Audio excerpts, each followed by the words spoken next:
Hey you guys, in this video I'm going to go over my personal song filtering process. I want to highlight some things that I think through when picking a song, and I hope that as I do this there might be something that you connect with, and there might be something that maybe highlights an area that you might need to think through in your own personal worship leadership, or even journey into becoming a worship leader, one that plans sets and builds sets. And there are probably tons and tons of opinions out there about how to pick a song, but I want to give you my process. When picking a song, we should be able to answer a series of questions, and I'm just going to read it from this page. Okay. Number one, do I connect with the song? If so, how?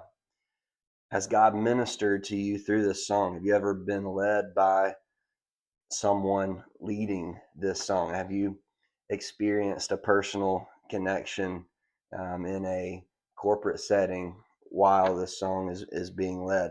Next question, have you worshiped to this song in private? If you don't worship to the song in private, I'd encourage you not to try to lead it in public. Reason being is we want to take people to a place that we've been before. The third question is, what is this song saying? As a worship leader, can I communicate when asked about a song? Can I communicate the meaning of the song to somebody? I put a bullet point on this page and said, you should be able to summarize the song with a sentence or two. Next question is this: is God the focus of this song, or am I? Sometimes in worship music, the subject of our worship can shift away from God if we aren't careful. I want to encourage us all to strive to focus more on God than on ourselves in the songs that we choose. We want to call attention to God's personhood, His power, His provision, His plan, His glory, and His story of redemption, etc. I want to tell you a brief story from my high school and college time. I had a really strong desire to write music coming up through high school, and I started writing music pretty early on in high school, and I didn't always know where to pull content from and where to go for ideas. And I definitely struggled with putting words into songs that I have not already heard in other songs. And one time, I think it was early in college, I asked my parents for Christmas, I asked them to just give me things that would inspire my creativity. And I remember the time, I remember the location that I opened up a present that was truly the best source of creativity for my songwriting now. And I'm constantly growing in my understanding of this. And my parents said the best thing that we could get for you to inspire your creativity and to inspire your songwriting was an entire set of English Standard Version journal Bibles. Now, what that means is that every single book of the Bible is its own journal, where on one side of the journal you have the scripture, and on the other side you have lines like a college ruled piece of paper or something like that. But I'll never forget that. And it really impacted my songwriting today and song selection today, because as Christians, we have access to the best source of songwriting and to quite literally the most creative, beautiful piece of literature ever assembled, and that's the Bible. So the focus of the song ought to be rooted in biblical truth and point more to Jesus than to ourselves. And my next question actually has a lot to do with that. Does this song align with Scripture? If it doesn't align with Scripture, I'm not going to sing it. I'm not going to lead it. Art is beautiful and metaphors are powerful. We can never capture the true beauty of God's wonder, love, grace, mercy, and essence through words or melody. but we can strive to be scriptural. I'm all about a good metaphor in a song, and I'm all about trying to eloquently communicate a truth about God or his character, but we don't need to let metaphors substitute truth. We don't need to let art overshadow our desire to sing and to communicate principles of doctrine in our songs. All right. Along these same lines, some songs that you love might not say what you think they do. It's important to think more objectively than emotionally. I do feel like we're in a time of church history that there seems to be a lot of songs in the Christian realm of the music industry that seem to be very emotion driven, that seem to be very expressive, that seem to be very touchy feely. And I think that there's a place for that because God has created us to be emotional beings, and he's created us to deal with emotions and to wrestle through emotions, but he hasn't called us to replace truth about God and directing people to the wonder of God and to the worship of God. He hasn't asked us to replace leading worship in that way with just singing songs about how our circumstances make us feel. Because scripture is very, very clear that when we ride the waves of emotion, we're thrown around by the winds. And our emotions are not always good indicators of truth. And our emotions are also not always indicative of our faith either. So it's important that we keep our emotions in check. There's a piece of scripture in the New Testament that says, gain control of your emotions so that you can be sober minded. Another translation says, so that you can think and pray. Another one says, for the sake of your prayer. So there's actually biblical wisdom about guarding yourself from your own emotions. And that's an interesting concept. Next question, do you believe that this song will connect better with your congregation than any other one? All right, so every song that you say yes to, you're saying no to so many other songs. Put time into this question. Some songs are good, but they might not be the best. We don't want to settle for a new song if it's mediocre. Let's strive to find the songs that could have a long life in our music ministry. There's a reason why some songs get called things like timeless. And that's because the truth that's in them transcends time. It transcends genre. It transcends style or denomination. And that is such a beautiful part of being in the church, I think, is because we have access to music that has connected believers for generations. And not just music that connects believers to believers, but music that connects believers to the Creator and has been doing that for generations. And we get to sing songs like that every single weekend. So I just encourage you, as you're picking songs, to really ask the question, is this the best way to say this? Is this I know this is a way to say this, but is it the best way? This song is good, but should I do a new song just for the sake of doing a new song? Or do we already have a song that our church knows very well and that our band leads very well, or that our choir sings very confidently? Do we already have a song that says the same thing? If we do, that might be a bit of inspiration for you to write a new song or to pray that God will give you a new song.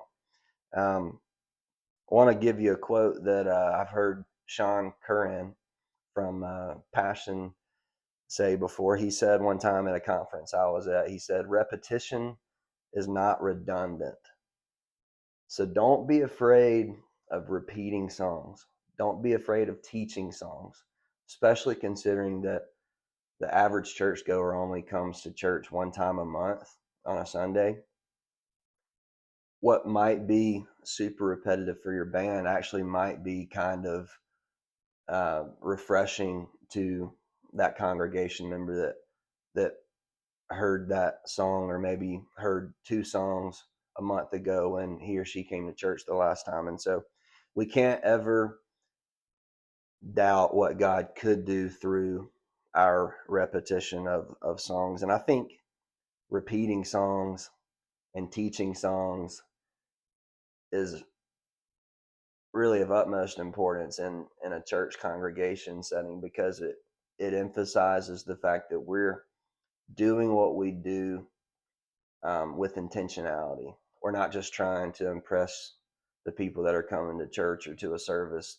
by playing the newest thing or the most hype thing or the most complicated thing. But what we're doing is we're actually saying, hey, no, this lyric and this content that we are giving you through this 3, 4, 5, 6 minute song is actually super important enough for us to sing it again next week. So as you're introducing new songs, don't be afraid to say, hey, we know this is the first time that we've sung this song in this church, but we believe this song is going to be something that becomes an anthem for our church body. And say that to your congregation, say that to your youth, say that to your classroom setting, or anything that you find yourself doing a song in and teaching a new song. Say to them, hey, we're going to learn this song, and over time it's going to become something that's second nature to us. And as we combine this song with this series, we believe wholeheartedly that God is just going to anchor us in the hope of the gospel, and we believe he's going to use this song. So that's just an example, but strive to find the songs that could have a long life in your music ministry. And then lastly, and I think this might be one of the most practical questions that we could ask when filtering songs: does this song complement the giftings of our musicians?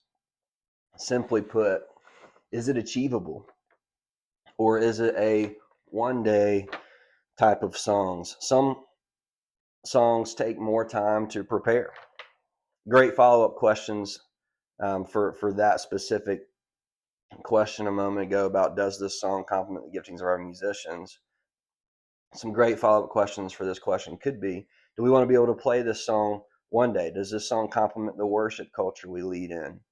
Or does it lead our congregation to a place that we believe we're trying to go? Does the song highlight the giftings and expressions that resonate with our people?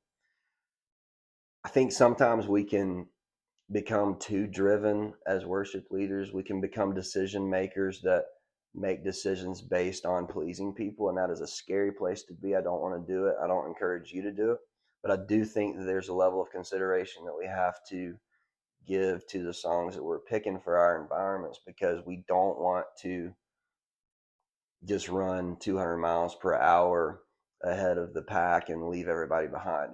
If we're doing that, we're not necessarily leading people in a way where we're bringing them with us, because we don't want to just be like Lightning McQueen or something and put our pedal to the metal and just leave all the cars around us in the back. We don't want to leave them in the dust. But what we want to do is we want to take people along with us on the journey of growing in our faith, growing in our understanding of who God is, growing in our understanding of what he's called us to, and then ultimately growing in our understanding of how worthy he is of our worship, no matter any type of circumstance we find ourselves in. So, does the song complement the giftings of our musicians? This is going to be a question that is going to be for those of you that are really in tune with your team members. And I encourage you, get to know your team members in such a way that you can identify their giftings, identify their strengths, identify their weaknesses. If you can do that and have personal relationships with them, you're going to be able to pick songs that are going to be achievable for your team. You're also going to be, because you're following these other questions, you're also going to be picking songs that are rooted in scripture, that you've had personal connections with, that you can be confident that the corporate setting will be uh, receptive of, and ultimately what spurs on your band, I think, to continue to push the boundaries for what their own capabilities are is you've got to give your band members chances to have wins and have victories. Don't require a volunteer ministry to learn original parts. Give them to them as a framework, and if they want to push themselves to a certain standard, if they want to learn a part, you can give them the tools necessary, but don't make it an expectation. You don't want to set people up to fail on a regular basis. You want to set people up in such a way that they have small victory over time and confidence grows, because as confidence grows, oh man, it's going to spread like wildfire among your band. The more confident people are, the more competent your team members are going to become, and ultimately confidence and competence lead to effective team leadership. And I believe that is one of the most important aspects of worship leading, is whether or not you're doing it as a team, whether or not you're confident and competent. So the reason that a song filtering process is important is because ultimately, when you say yes to a song, you're saying no to so many other songs.